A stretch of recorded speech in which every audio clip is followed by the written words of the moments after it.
Deus, aleluia. Glória a Deus, louvado seja o Senhor nessa noite, amém? Deus está neste lugar, glória a Jesus. A igreja pode sentar, louvado seja o Senhor nessa noite. Vamos agora ofertar ao Senhor.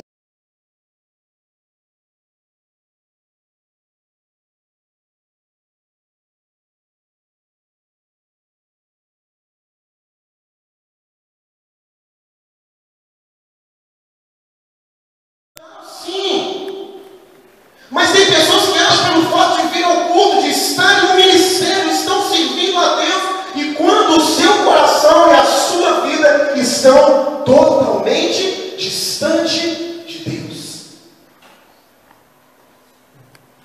Onde está o seu coração? Vivemos no meio de uma geração confusa, de uma geração perdida, sendo destruído a cada dia pelo pecado que vai dominando, que vai corrompendo.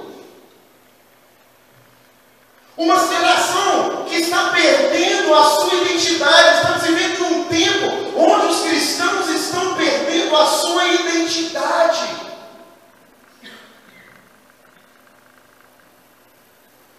Onde está o nosso coração?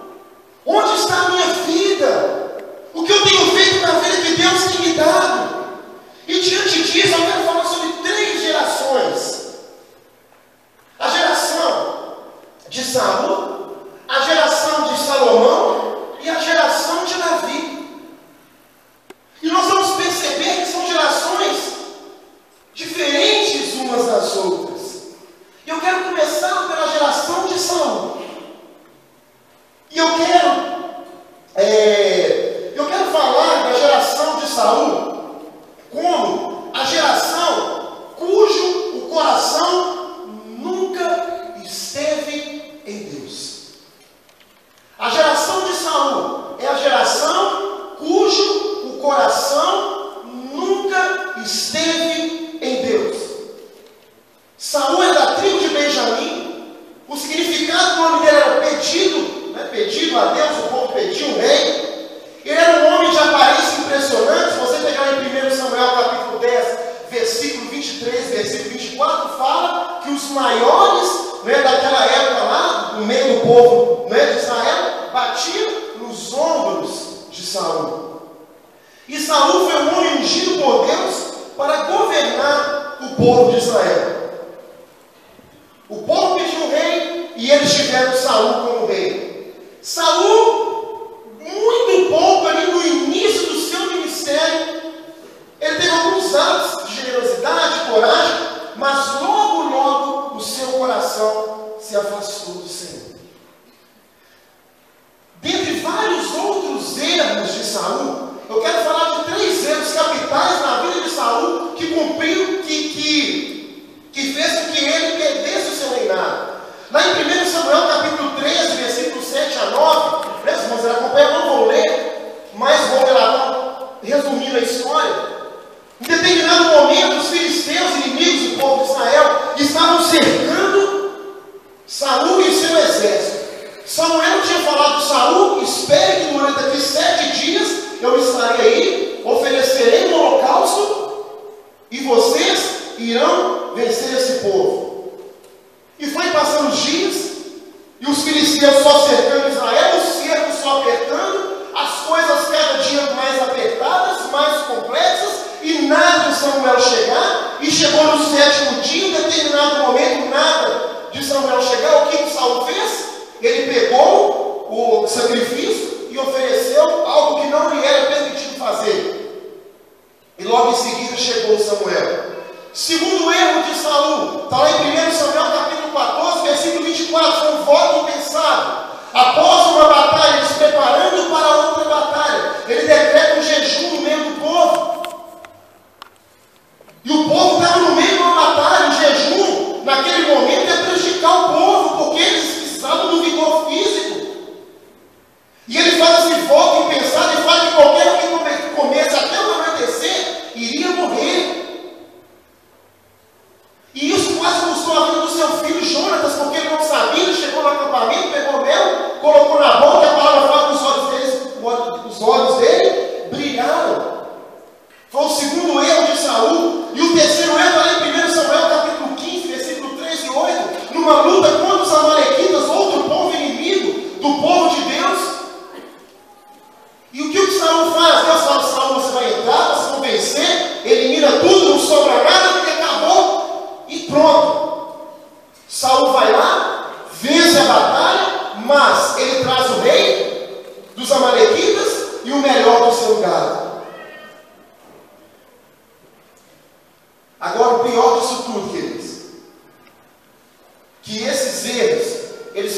imaginar muito mais do que nós possamos imaginar. O ato de Saul de achar que por ele mesmo ele estaria fazendo algo de bom, oferecendo aquele sacrifício, mostra que ele estava desobedecendo a voz de Deus, porque nós sabemos que o profeta naquela época era a voz de Deus. Ele primeiro desobedeceu a voz de Deus. Segundo, ele não tinha um voto igual ele fez. Tinha que ser algo dado por Deus. Tinha que vir direto de Deus. E se você olhar lá no texto de 1 Samuel, capítulo 14, versículo 35 ao 37, nós vamos ver que quando Saul consulta o Senhor, a palavra fala que Deus não falou com Saul. Mais uma vez, ele age por conta própria. E o terceiro, querido, eu quero falar para vocês: obediência pela metade não é obediência. Não é obediência. A obediência deve ser total. O ato dele poupar o rei, o ato dele poupar os bois, quando Deus manda ele destruir, ele mostrou desobediência. Obediência parcial não é obediência. A obediência tem que ser total. E depois ele quis chegar para Deus e disse: não, Senhor, eu separei os melhores gados para oferecer como sacrifício ao Senhor. E Deus fala: Saul, o mais importante é obedecer do que sacrificar. Sacrifício sem obediência não tem valor. Deus quer a obediência completa. E o pior, queridos, lá em 1 Samuel capítulo 14, versículo 12, após as vitórias, Saul vai e ergue um monumento dele. Ele colocou o monumento dele. Um homem cujo coração nunca esteve em Deus. Ele fazia as coisas por conta própria. Parece que ele queria estar no centro. Ele queria ser o bambambão. Ele queria aparecer. Não é? Aquela questão toda. Mas conosco muitas vezes é assim. Nós queremos fazer a coisa do nosso jeito. Muitas vezes nós estamos aqui, mas o nosso coração não está em Deus. Saul fazia as coisas para Deus, mas ele não estava em Deus. O coração dele não estava no Senhor. A palavra diz somente muito tempo depois ele levantou um altar sagrado para engrandecer ao Senhor, mas logo em seguida ele faz um poste para ele. Muitas vezes nós agimos de forma egoístas, pensamos somente do nosso jeito, queremos fazer a coisa de acordo com a nossa vontade, e na coisa de Deus não é assim. Eu quero perguntar, diante das situações difíceis, quais são as suas atitudes? Muitos cristãos buscam aqui, ali, mas esquecem de buscar na fonte, que é em Deus. Não busquem Deus. O coração não está em Deus. Acha que está servindo ao Senhor, mas não está servindo ao Senhor. Quer ministrar sobre a vida de outras pessoas, mas está vazio. Não tem nada de Deus para ministrar. Não tem nada de Deus que quer ministrar sobre a vida das pessoas. Onde está o seu coração? A segunda geração que eu quero falar é a geração de Salomão. A primeira geração, a geração de Saul, o coração nunca esteve em Deus. O coração estava nele próprio. Ele queria fazer as coisas por ele mesmo. Ele queria ser o centro das atenções. Ele queria estar na frente de Deus, vamos dizer assim. Essa geração de Salomão. Eu quero falar da geração de Salomão como uma geração dividida. Geração de coração dividido. Inconstante. Que não persevera até o fim. O seu coração está dividido entre Deus e as coisas deste mundo. Eu quero servir a Deus, mas eu não quero abandonar as coisas deste mundo.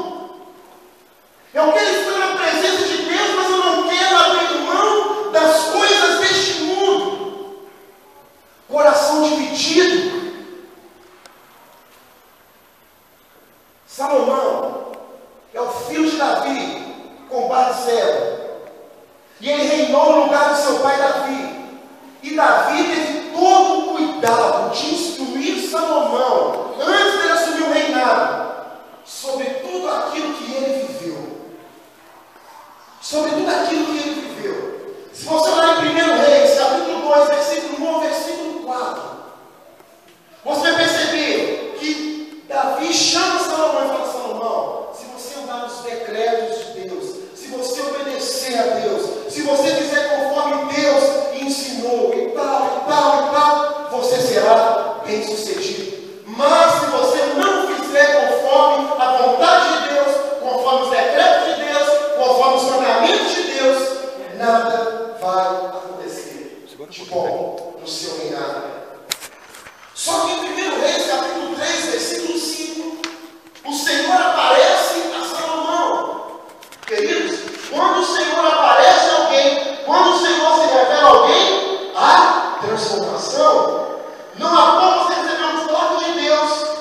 não ser transformado. Porque o toque de Deus é para transformar as nossas vidas. Amém, queridos? É o toque da transformação, é o toque que nos leva ao arrependimento, é o toque que nos leva a uma vida nova. E Salomão, quando Deus apresenta-se a Salomão, Deus faz a pergunta, uma das perguntas mais perigosas. O que queres, né? Que eu te faça? Peça-me, eu te darei o que quiser. Se Deus te perguntasse isso hoje, o que você ia pedir? Uma das perguntas mais perigosas para o ser humano, Deus fala para Salomão. Mas Salomão, ele dá uma das respostas mais surpreendentes. Eu quero sabedoria para conduzir esse povo. Ele fala, Deus, quem sou eu para conduzir tamanha multidão? Eu quero sabedoria para conduzir esse povo. E diante dessa resposta, como recompensa, Salomão recebe aquilo que é mais perigoso para o ser humano: fama e riqueza. Está lá, depois você vai conferir 1 Reis, capítulo 3, versículo 13 e 14. Deus fala: Salomão, pelos pedidos que você me fez, eu pedi todas as coisas, você tem sabedoria, eu vou te dar riqueza e fama e sabedoria. E assim aconteceu, querido. Salomão, durante o seu ministério, ele foi, Deus sabe, os veredictos, ele se tornou o homem mais sábio,